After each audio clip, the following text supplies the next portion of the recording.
wadamada kale ee dunida in cod la dhiibto waa arrin caadi ah. codkii ayaa lagu ridayaa sanduuq, codkii ayaa la xisaabayaa, guushii ayaa kadib lagu dhawaaqay.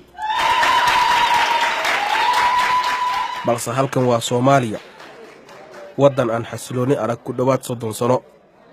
4 sano ka hor hogaamiyaal dhaqameedyo gaaraya 135 ayaa waxa ay soo xusheen xildhibaanadii doortay madaxweynaha, balse haatan odayaashii ayaa waxa ay soo xusheen tiro ka mid ah shacabka kuwaasi oo dooranaya xildhibaanada magaalooyinka muhiimka ah ee dalka. Waxa aad loo ilaaliyay saamiga dumarka ay ku leeyihiin hannaanka siyaasadda, aad ayay ugu faraxsan yihiin kaalintooda.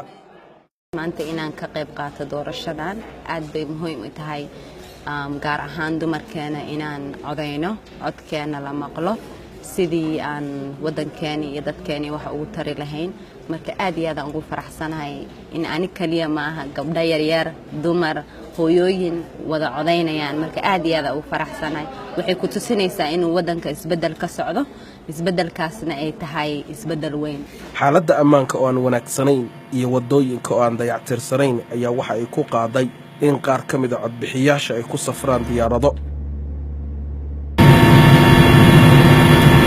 xanaankani doorashada ma aha mid shakhsigu uu codkiisa dhiibanayo, balse in ka badan 14,000 oo qof oo la soo xulay ayaa codkooda ka dhiibanaya guud ahaan dalka. in arrintaasi la qabanqaabiyana ma aha arrin sahlan. magaalada Kismaayo waxaa dabaaldegaya kuwa guulaystay iyo eheladooda, balse codbixinta waxaa hareeyay cabashooyin musuqmaasuq, wax isdabamarin iyo cagajuglayn, waxayna mararka qaar sababtaa in la isku gacan qaado.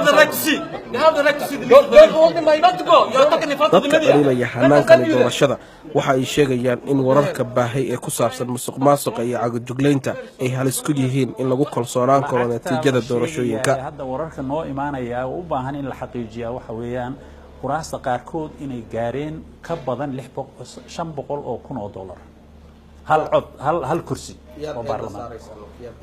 eedda waxaanu saaraynaa kow nidaamka doorashada ayaan saarayn oo aan la diyaarin.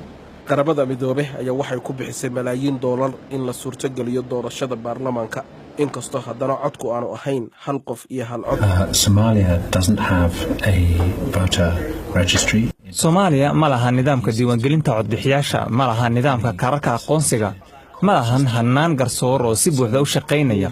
marka in la qabto doorasho qof iyo cod ah ma ahan mid suurtagal ah. waxaa sidoo kale jirta xaalad ammaan oo ay tahay in la qadariyo. marka Soomaaliya waa in lagu qiimeeyaa heerka ay marayso. hase yeeshee waxaa jira horumar. way adag tahay in si kaamil loo wada helo qoondada loogu talagalay dumarka, laakiinse waxaa muuqata in tiro badan oo dumar ah ay ka qayb qaadanayaan siyaasadda. dumarkani da'da yar waxaa laga yaabaa in mustaqbalka ay door wanaagsan ka qaataan saxada siyaasadda Soomaaliya.